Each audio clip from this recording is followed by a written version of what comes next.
Hey everyone, how we doing today? I'm here, kicking it,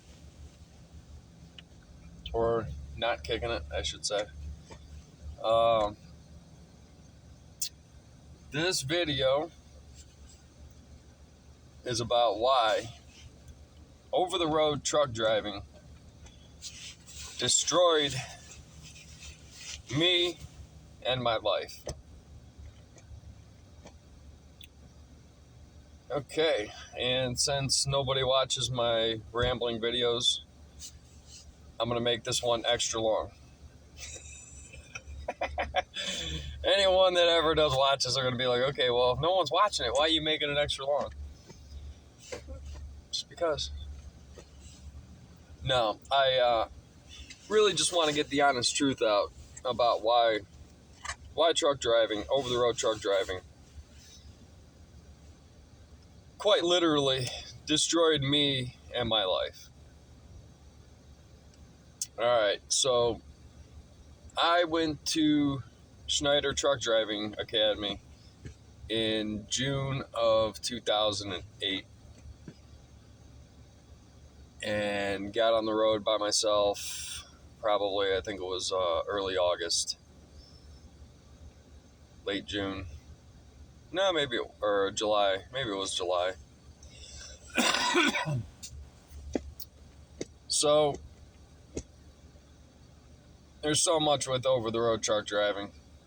And there's a couple reasons why I did it, why I chose to get into over-the-road truck driving.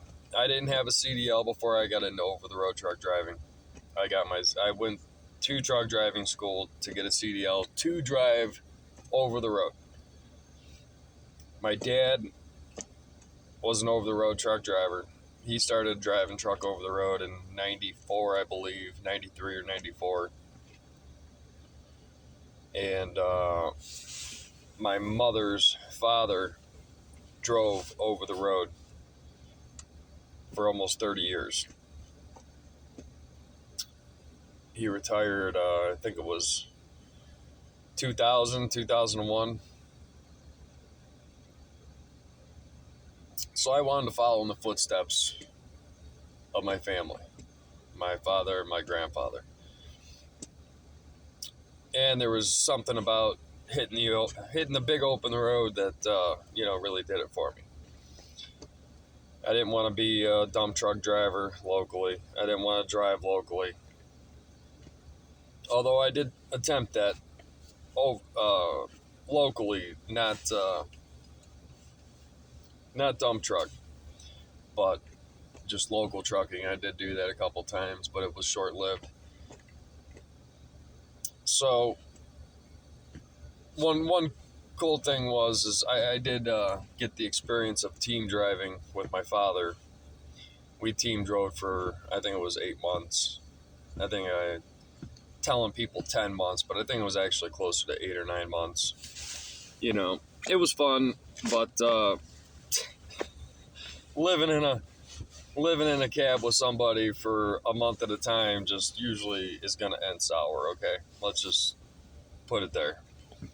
Even though the truck we drove was a beautiful truck, nice Kenworth T660. At the time, it was brand new. Truck had 100,000 miles on it when we got into it, which is a drop in the bucket for a semi-truck. And it had the studio sleeper. Very nice Kenworth T660 with the studio sleeper. It was really cool. Quite an experience. But, so my first 4 years driving semi-truck, fairly, I don't want to say easy, okay? Wasn't easy. I didn't have a lot of encounters with DOT. I was driving for bigger companies. The bigger companies, they get a pass a lot of the times. If you do get inspected, you get mildly inspected, they let you go on your way. I didn't really experience the hardships of trucking until my last 5 years of trucking.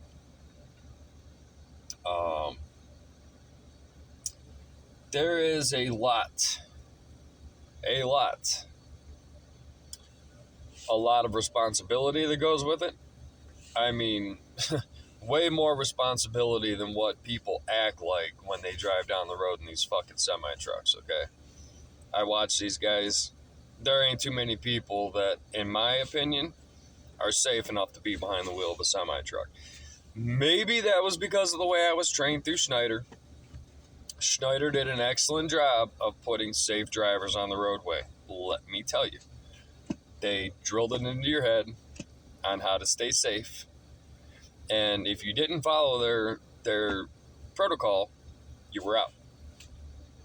Period. End of story. There was no dicking around.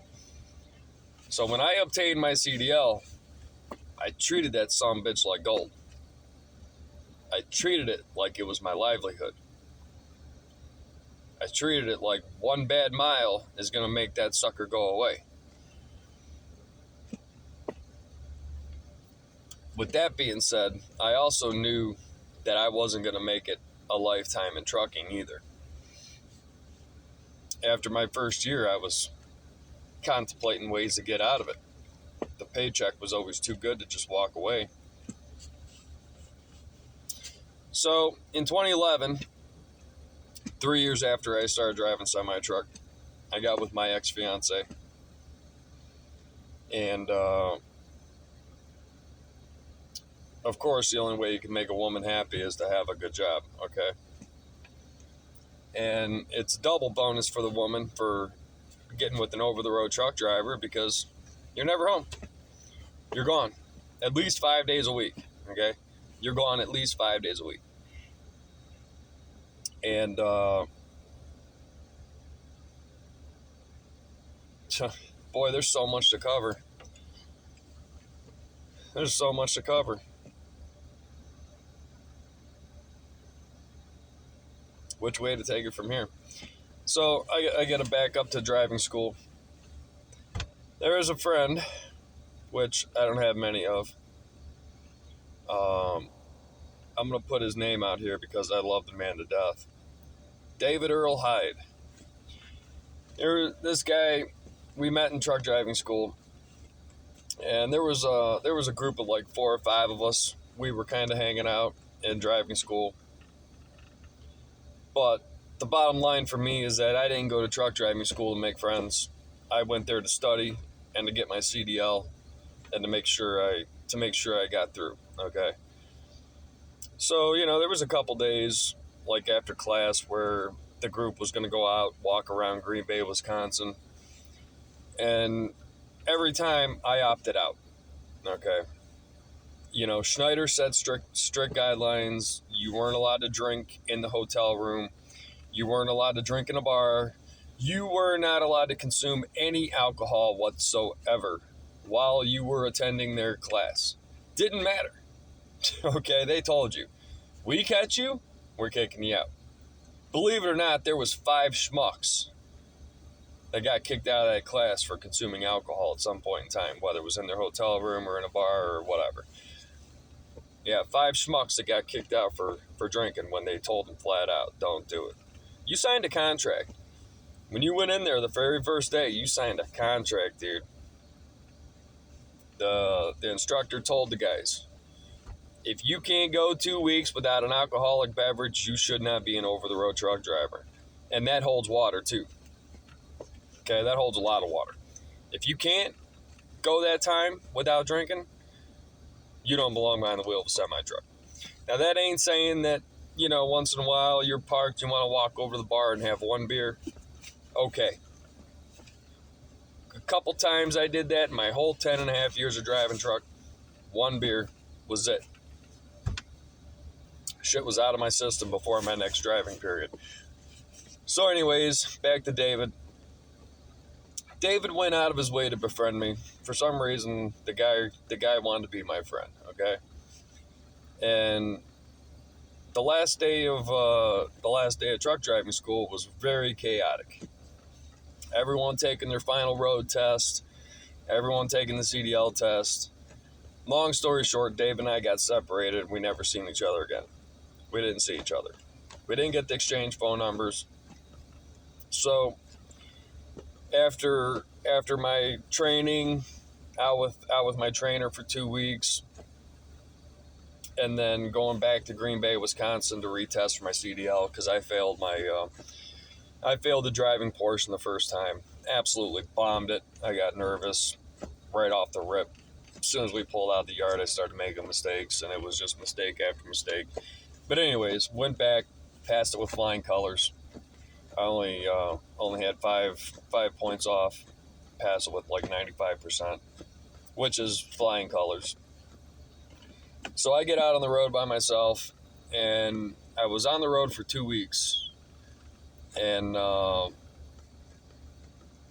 had a trip. I accepted a load on the Qualcomm one day, going to Port Washington, New York. And I was like, oh, okay, that doesn't sound too bad. So I just hit accept without even really thinking about it. Yeah. Here, Port Washington was on Long Island. And I called my dad. I was like, holy shit, Dad. I got a load going to Long Island. My dad, he's kind of a, yeah, just do it, just go do it. You'll be fine, just go do it. And I'm like, what? I don't want to go to fucking New York City. He's like, come on, just go do it. So I'm like, all right. So I man up and go do it. Going in there actually wasn't that bad. He told me what time to plan to cross to George Washington. So, I think I crossed to George Washington at like in between 10 and 11 o'clock, something like that.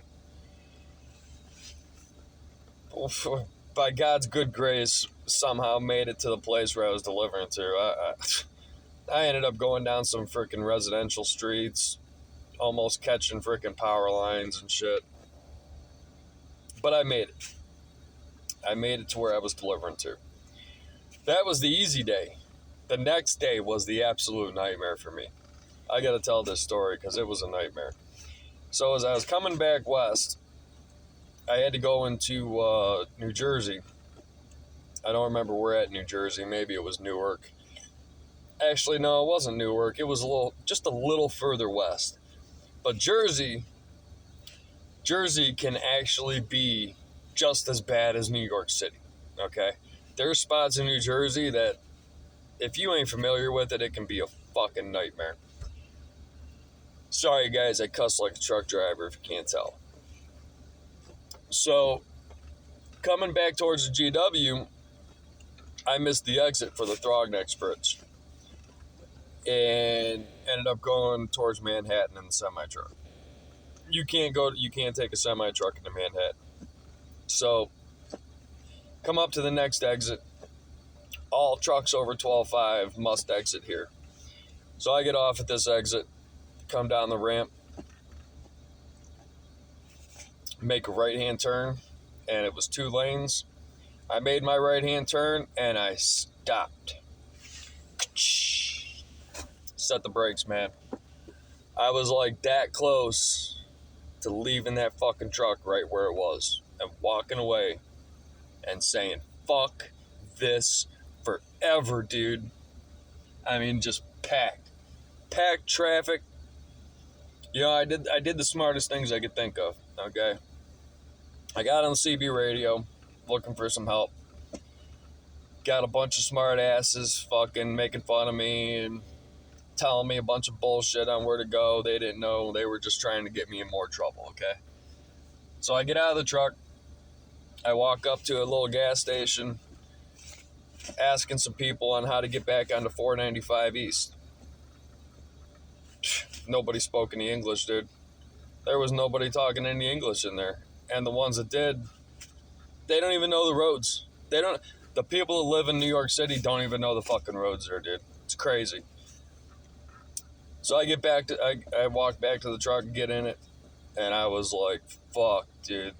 This is it. I grabbed the CB radio one more time. I made a Mayday call. And I was like, fuck, not an answer. I was like, that's it.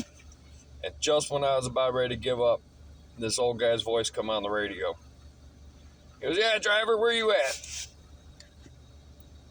I said, I got off. I said, I missed the exit for the Thrognex Bridge. And I got off the next exit where it says all trucks over 12.5 must exit. I said, I'm sitting right here by a gas station. I made a right-hand turn. He goes, oh, okay. He goes, go to that stoplight right there and make a left-hand turn. Come down here, you'll see my black Peterbilt sticking out of a building. I was like, driver, I was like, I really don't believe you right now. I said, I want to believe you, but I'm about ready to walk away from this motherfucking truck right now. He goes, no. He goes, you trust me. He goes, you make that left-hand turn, you come down here and you stop by my truck. I said, all right. I trusted him. I made that left-hand turn at that light, going down this little fucking side street. Sure enough, there's that man's black Peterbilt sticking out of a building. He was backed into a building. Getting loaded or unloaded, whatever. I stopped the truck. And this short old guy, gray hair, God bless this man to this day. I pray the Lord bless this man abundantly with his blessings. He walked over to me and I was like, man, I said, I've been driving 2 weeks, man. 2 weeks. I said, this is crazy. This is crazy.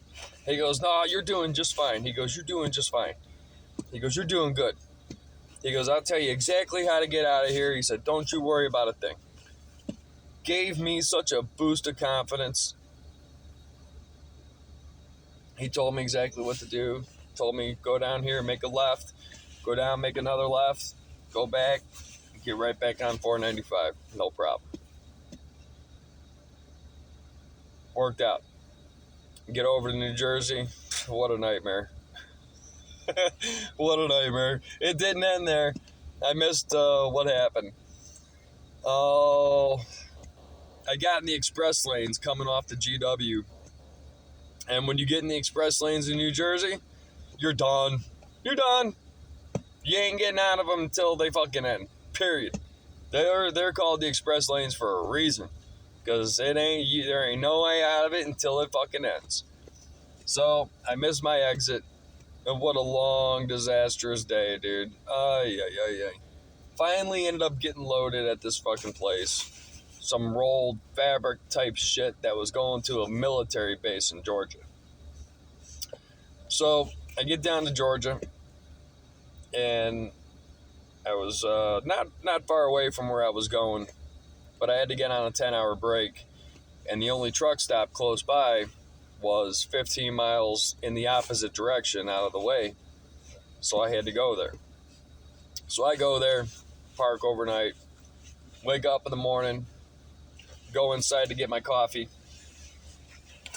I'm standing in line with my coffee, still rubbing my eyes and shit.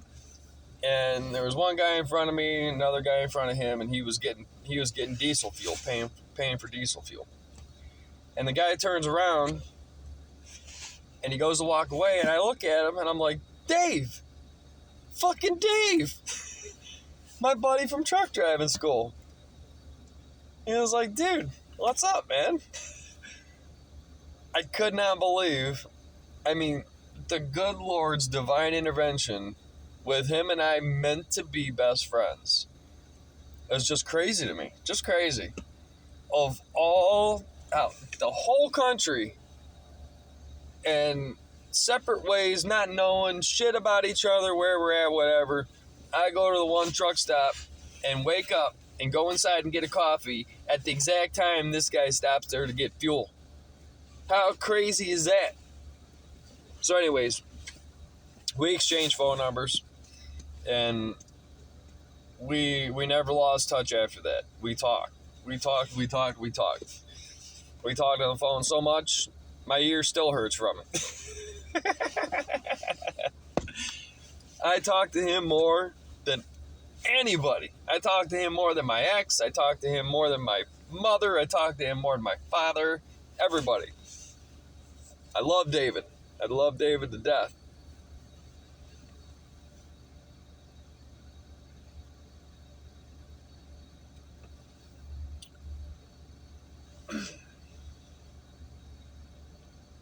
Sorry, guys.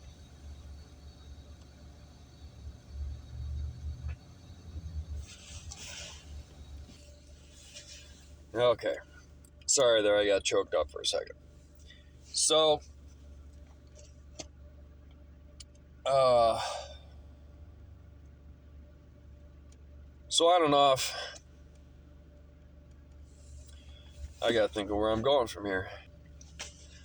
Okay, so truck drivers see a lot.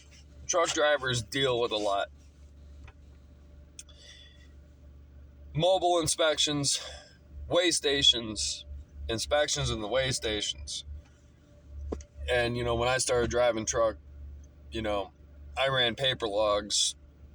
E-logs were just starting at that time in 2008, 2009.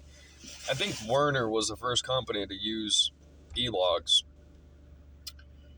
And I had only stayed with Schneider for 6 months, so I was long gone from Schneider. I pretty much changed trucking companies almost like I changed my underwear, quite frequently, is the saying in the truck driving industry. Used to be. I never started running e-logs until 2018. We'll get to that. And that was the only year I ran e-logs. So, you see a lot, you deal with a lot. In 2013, I ended up getting with a really good company. Really good small company. At the time, they had three truck drivers on the west side of Cleveland. And Romanian folks that owned it. Great people. Great people. I can't say all Romanians are great. I don't know, but I'm telling you, my dispatcher and my boss more than my dispatcher, but even my dispatcher, they cared about me. They cared about me getting home every weekend. They did not dick me around a whole lot, There was a couple things through the years that I worked for them. So, let's see. I started with them in March of 2013, and I had a lot happen. I had a lot on my plate after that. My grandfather passed away a year after that, 2014, which was really hard on me. In 2015, I got rear-ended by a semi-truck on I-70 in Ohio, just west of Dayton, at the I-28 mile marker, or the 28 mile marker. And there was an accident. Traffic was stopped. I come to a stop. There was a tanker truck in front of me, and I was sitting there for probably 30 seconds, maybe a minute even, maybe even a couple minutes. I really don't remember. And I look at my mirror and I see this orange truck coming at me. It wasn't a Schneider truck. It was an old Schneider truck that had been sold. I see him coming at me, and I got my four-ways on. I got my lights on. I'm pumping the brakes. I'm doing everything I can to get this guy's attention. I look at my driver's side mirror. He's still coming. I look at my passenger side mirror. He's still coming. He ain't slowing down. It was at that moment I knew I was going to get hit. I almost chose the coward's way out. I almost chose to take the shoulder and let him hit the truck in front of me. I almost chose to go out around the tanker truck in front of me. If I was smart, looking back, I should have just set the brakes and braced. Braced for all holy hell, because that's what it felt like. So he hit me. The trooper said he was doing approximately 45 mile an hour when he hit me. And he was grossing, his gross weight was approximately 70,000 pounds.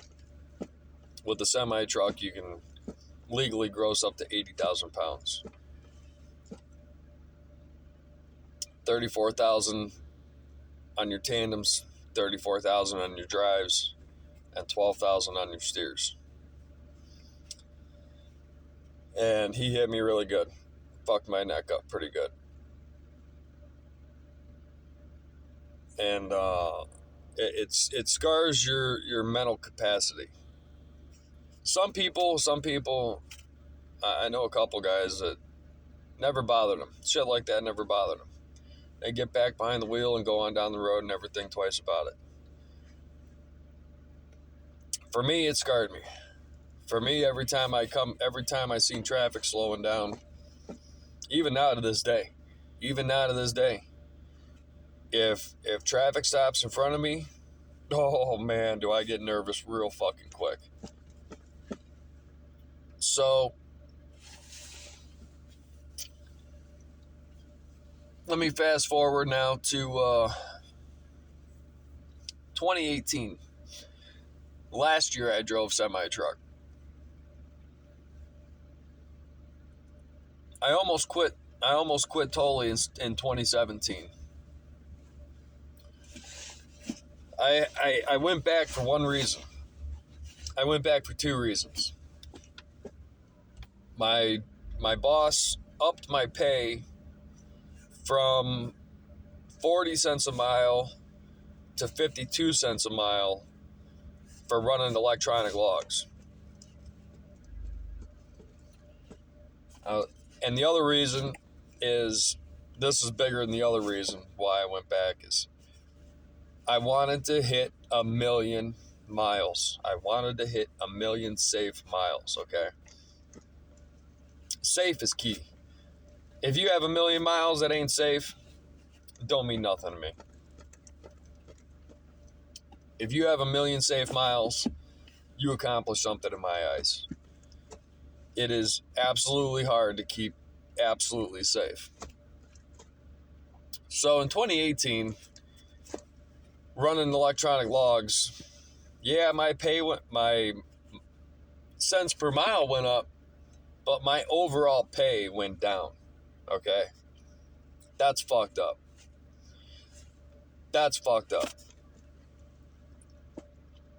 For instance, one week I left out. Where was I going to? I was going to Alabama or Mississippi. I don't remember. It was somewhere down south. And I was going down through Kentucky on I-71. And there was a line of semi-trucks taking the hills. You know, if you've ever been on 71 through Kentucky, that going down to Louisville, it's just got these long hills, man. Long hills. Just one after another. Long hills. And there was a line of us. There was probably about 10 semi-trucks, you know, fairly well spaced out. We were all running, though. We were all 70 plus mile an hour doing the speed limit. This pickup truck come fucking flying by all of us. This white pickup truck flying by all of us. The guy looked kind of pissed off, actually. And he had to have been doing, I don't even know, 85 when he passed me. 80, 85, maybe somewhere in that area. He was moving. He maybe even hit 90. So he gets up over the next hill. I see this big cloud of black smoke. Here the sucker must have gone off the berm of the road and lost control. He ended up going across the median, and there was a big hump in the median separating the southbound and the northbound lanes. He ended up going into the northbound lanes, and he hit the side of a tractor trailer right in his fuel tank. Ejected the dude from his pickup truck. Then, after the dude got ejected, he got ran over by the semi-truck. Cars behind that semi-truck must have been going pretty fast, and they lost control. One of the cars come across into the southbound lanes, clipped a dually pickup truck, ripped his fucking axle off the pickup truck, and almost caused serious havoc in the southbound lanes. I mean, he did cause havoc. I think there was like 3 cars involved in the southbound lanes too. and I was right behind it. I was three or four semi trucks behind this, okay? And there I sat for 6 or 7 hours right there in that spot with an E-log. Fucked my whole week up. Fucked my whole next week up. I think I ended up doing like 1,500 miles for the week. All because of that accident. So that's a big problem. Okay. You wonder why drivers are driving more unsafely? Electronic logbooks. You want to make truck driving safe again? Take them fucking computers out of them fucking trucks and put smart fucking drivers behind the wheels. I've been sober of driving truck now for 6 years. 6 years I have not driven a semi-truck. I miss it. I miss it. But it fucks with you up here. Okay. Now I gotta go to the aspect of my ex-fiance. I told her from day one, there's going to come a day when I am going to have to get out of driving semi-truck. I am making it work as long as I can. I told her the day is going to come. I honestly should have known right then and there that she would leave me if that day ever come. I should have just kicked her to the curb right then and there and said, just fly solo the rest of my life. Because when that dries up, people disappear. People don't want to be around you no more, especially a man. Okay? Women don't have that problem. Women will always have a guy to throw money at them. Guys don't ever get women to throw money at them, okay? There may be a rare, there's always the exception to the rule, as the saying goes. I do know one douchebag that lives in Florida that got with some ugly looking rich skank that throws money at him. But that ain't me, dude. That ain't me. Oh, no. That ain't me. So, sure enough, when the day come when I had to hang up the key, shit got tough. Shit got tough financially. Shit got tough mentally. And she just didn't have the mental wherewithal to deal with it. Most women don't. Most women just pack up and leave, man. She hung around probably a little bit longer, but I guess there was a part of me, there was a part in the back of my head that thought that maybe she really does truly love me. Maybe the unconditional love does exist, but it didn't. It didn't. When shit got real tough after a year and a half of not driving semi-truck, she left. She had to go find her happiness.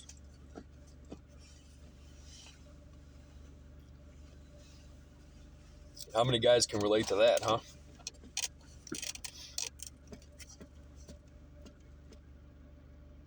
So, it was a snowball effect from there on out. Not only was I dealing with the mental repercussions from all the shit I dealt with driving truck, now the woman I loved my entire life, pretty much, just up and left. So yeah, I hate to be discouraging to anyone that maybe recently got into driving semi-truck or is thinking about it. I would say, I don't want to tell you not to. I don't want to tell you not to drive semi-truck, but a lot of shit to deal with. A lot of responsibility that if you don't take seriously, your driving career is going to end in a second, dude. So, take it for what it's worth. And God bless.